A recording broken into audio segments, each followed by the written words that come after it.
Afternoon, everyone. Thank you, Congressman King, for being an incredible champion of infrastructure, of our region, of first responders, and of the Gateway Project. Keep going. This is great. It's good to have a good partner. Thank you, Josh. Thank you. And no one fights harder for America's first responders, so I'm grateful for what you do as well, sir. Very well. Building the Gateway Project is not a partisan undertaking at all. In fact, it's one of the issues you least see line up along party lines. And I appreciate everyone following along on Facebook Live as well, because I think we all know the facts and just how critical the Gateway Project is and how many people and businesses rely on the transportation that so many of us rely on, our economy relies on, to get through the tunnels, to get to work every single day. It connects, the Gateway, the two tunnels that are in place right now connect 20% of America's GDP. If the tunnels don't work, America will lose $100 million, the region, every single day. The reality is New York City is an island, and the regional economy depends on the 200,000 people moving back and forth every day from my state into New York City. We also know the tunnel is 110 years old. It's literally crumbling, and the chairman of Amtrak himself said that one of the tunnels would likely have to be shut down within the next 5 years. That's how imminent of a threat we're facing here with these crumbling tunnels. Earlier this week, we heard bleak news out of the Regional Plan Association. In their report, A Preventable Crisis, they outlined in stark terms the human and economic catastrophe that would follow a Hudson River rail tunnel shutdown. What would happen when 200,000 daily riders need to travel through tunnels whose capacity has been cut by 75%? Where do they all go? And how does the rest of the region hurt as a result? A region that contributes 20% of our nation's GDP. The prospect that could happen tomorrow keeps many of us up at night. At the broadest level, the national economy would lose $16 billion over a 4-year span. That's equivalent to 132,000 jobs, or 33,000 jobs a year. That's what this study that came out this week indicated.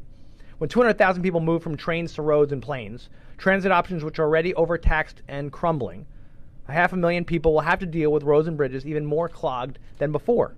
That means longer, less reliable, and more crowded commutes, losing hours of time at work and with their families. That's at its best. And the price of flights to and from D.C. and Baltimore and New York City will get jacked up, potentially, as some have reported, doubling in price.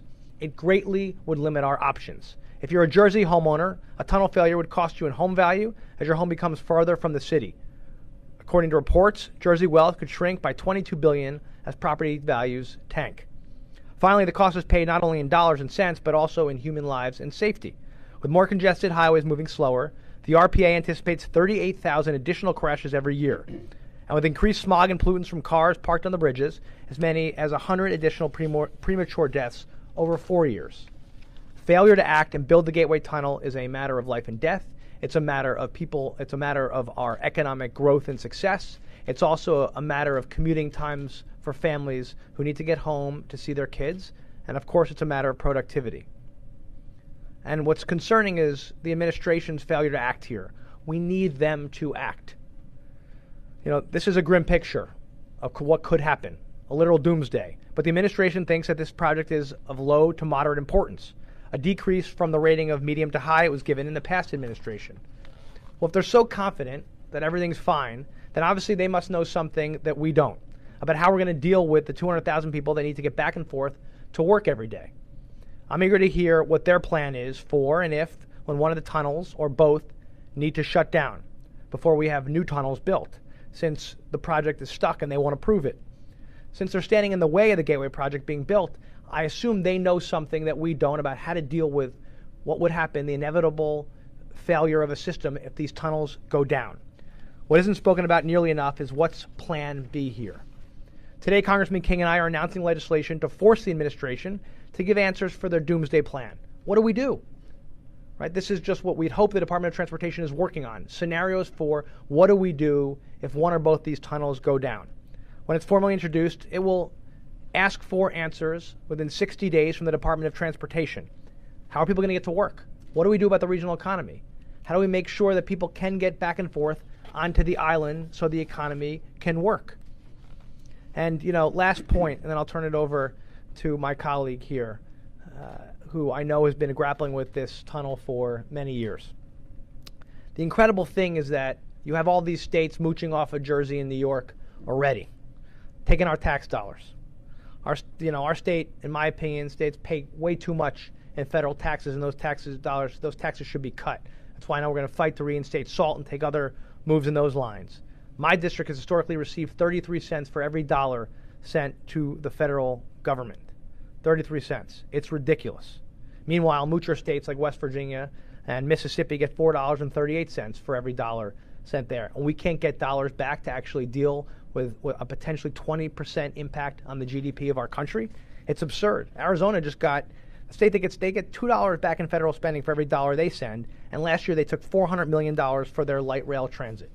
And yet we can't get a 100-plus-year-old tunnel that's key to our economy in this country built and fixed. It's absurd. We can avoid this doomsday if we get to work now. And I'm eager to hear from the administration about what they are planning to do if this were to happen. And I'm also very eager to hear from my good friend Peter King, who has been smart on this issue and so many others. Thank you. Josh, thank you. Thank you for your leadership on this. Thank you for being so bipartisan and realizing this is an issue that affects New York, New Jersey together, but also affects the whole Northeast, and not just the 8 states of the Northeast corridor. It affects the nation.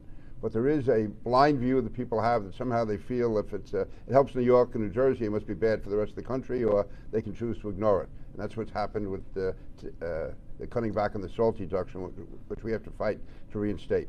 But on this particular issue, I have a hard time understanding what's happened, because I know just a year and a half ago, September of 2017, President Trump called an emergency meeting at the White House, and he had the governors of New York and New Jersey, he had Senator Booker, he had Senator Schumer, Senator Gillibrand, I was there, Josh was there, we were in there, and President Trump was the one lecturing us on how important this was, how essential this was, and this was going to be a major priority.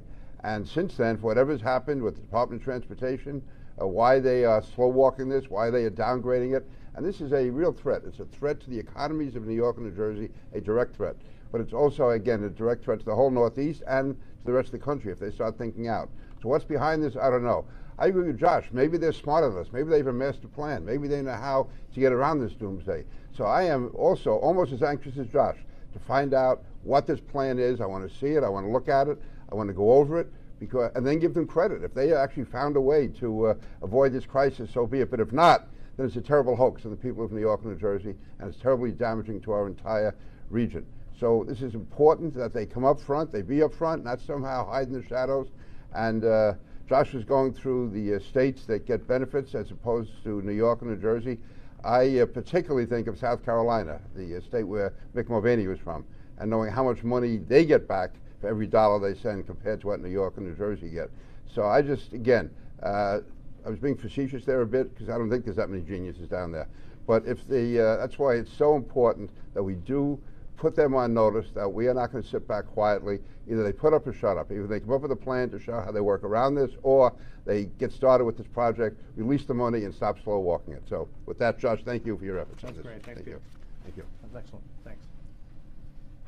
Okay.